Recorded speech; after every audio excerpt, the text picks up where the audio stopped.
It's been a couple of weeks, but we are officially back here in the Hunter Classic, and we're up here today in the mountains of Val-Des-Bois, getting rained on, but I mentioned some time ago that I wanted to kind of start hunting for competitions again, because they kind of reworked the comp system and added a bunch of new trophies, and I was kind of looking through them, and one that I really liked is the trophy for the Alpine Ibex comp, so they're one of my favorite animals to hunt in this game. Anyway, I thought we'd kind of start with that, and we'll see what we can find up here in the mountains.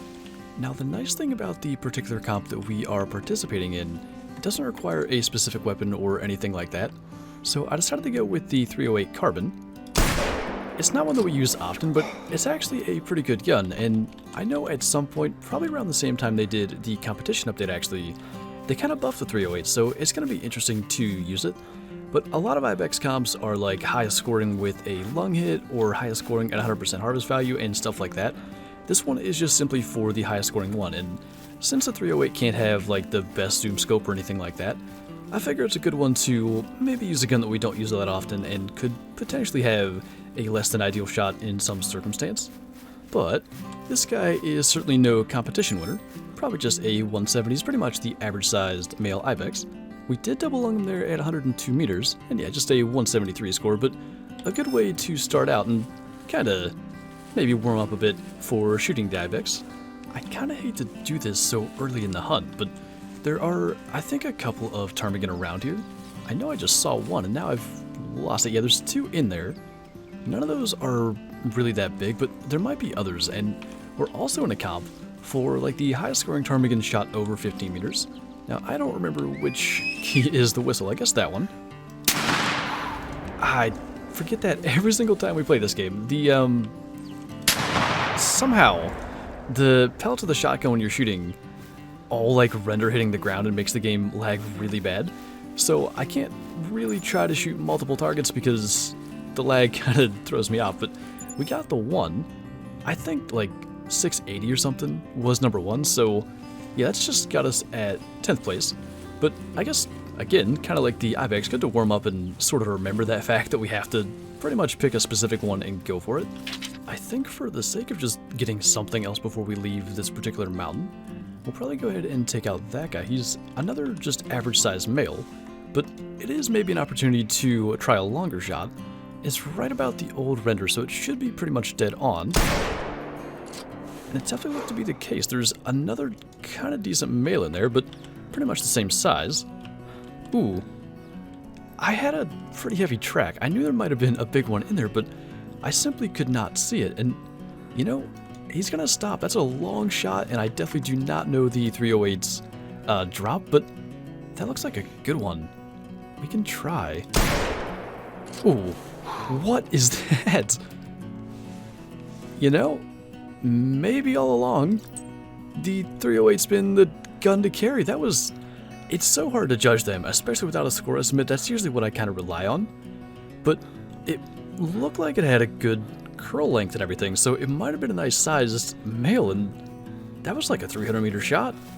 The tough part about pretty much just Ibex and Bighorn specifically is that they have the capability of going places you just can't go. Like, they can climb some of those super like steep cliffs, and if they do that, you simply can't track them down. So sometimes with those species in particular, I'll get a max weight track, and just if I can't really find the next track, I assume it's probably gone somewhere else and it's not worth the time. Especially when that second male ran off, I kind of figured that was the one that I had the track of, but I would bet this one up here is the max weight track I had earlier. I'll see if I can find one to confirm that.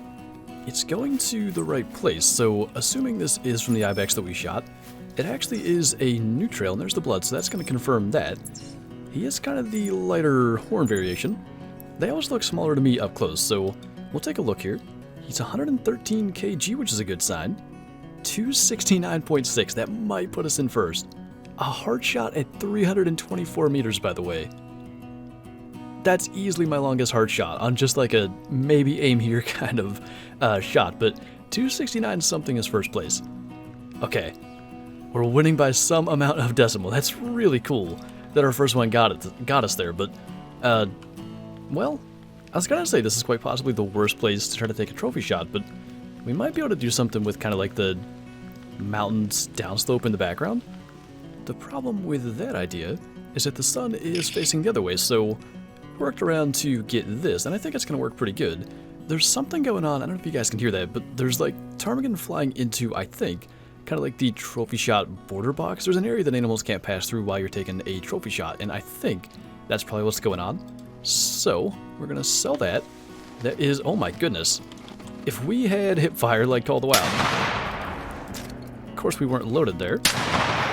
Okay, we killed a couple of them. I have never had that happen in all my years of playing on Val-Des-Bois, and I think rock ptarmigan were a later addition. I want to say they weren't originally on the map, but still, I've taken a number of trophy shots, because like 240 plus Ibex with the big curl aren't that uncommon.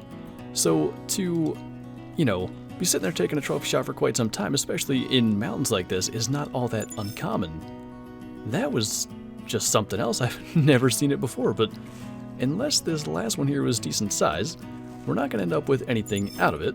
And yeah, all just kind of average-sized birds, but if we could have had hip shot, we could have killed a ton of them there. But anyway, we're going to go down to the southern mountain now. That looks very, very similar.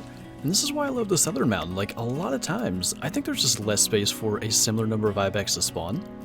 It doesn't take long to find a good one, so let's see if we can do this again. Similar range and same result, just immediate drop shot. As I mentioned at the beginning, like, the 308 was buffed, so I'm not too surprised it has the power to do that. But I had talked about, like, we don't need to drop them, we don't have to hit the lungs, anything like that. It's just kind of, as long as we can get them down, it's going to be fine. And we have the 10 power scope, and I sort of figured there might be some not great shots, but it's an opportunity to not have to worry about that. But so far, at least on the two that mattered, we're 2 for 2. And yet again, it looks a lot smaller getting up to it, and actually this time I do think it's probably like a 240, although the weight's good again. 259. We haven't had an Ibex hunt this good in quite some time. Now, we had our 282 a couple of months ago.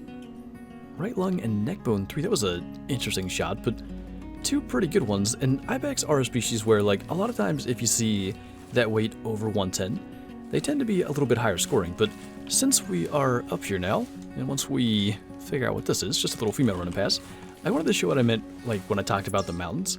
So it seems to be a similar amount of Ibex in the north and the south, and there's just way less room to cover down here in the south compared to all this up in the north.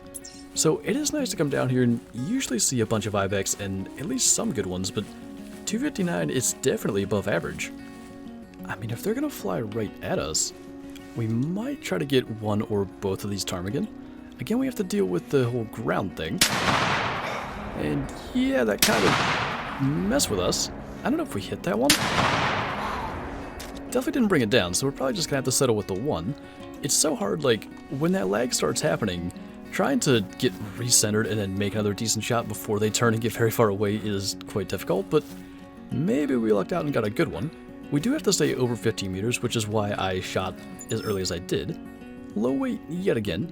It is nice to actually kill a number of ptarmigan on this hunt, though, because a lot of times, like, I'll enter a ptarmigan comp or just carry the shotgun to shoot them while we're hunting Ibex, and we maybe kill, like, 1 or 2, but especially because we had a triple up there after the big Ibex, I think we're at, like, 5 or 6 now, and really it's no surprise that after a couple of good-sized Ibex, we're back to kind of normal ones.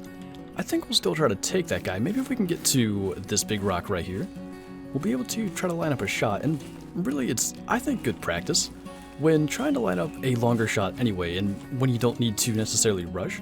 It's good to get up and have the ability to glass all around, because there could be, I mean, much like the original scenario where we shot the big one, there could be another one in the area, and getting up here and being able to see maybe down into this area where we couldn't before, it could have given us an opportunity to spot another one, but I don't see any. We'll get up here where we can get hopefully a nice level shot, and really I think we can rely on the 308 to kind of do the rest. Every shot that we've taken has been pretty much just exactly what we'd want the gun to do. Regardless of the shot placement, it's dropping them.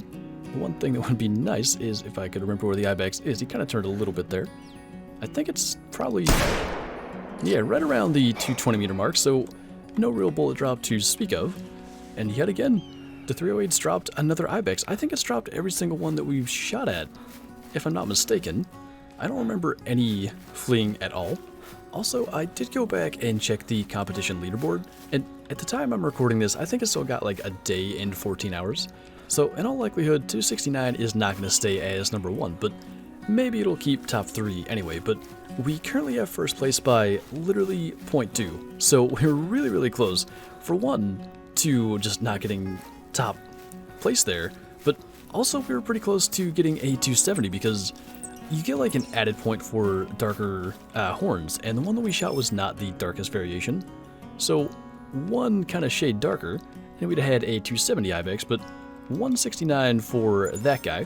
And I think, unfortunately, we are going to have to wrap this hunt up because I don't often record on stream days before a stream, but recording this, I guess, yesterday by the time it comes out, so right before the normal Monday live stream, so I have to sort of get that going. But yeah, it was nice to come out here for an Ibex hunt, and really nice to not only get one good one, but really, even our 259 was a second nice-sized male, so we'll see what that does for us in the comp. And really, I mentioned it, I don't mind if we can get any, like, bronze, silver, or gold for these trophies. That will be, you know, more than enough for me to move on to another species. But anyway, that is going to do it for this video, so thank you guys for watching, and I'll see you next time.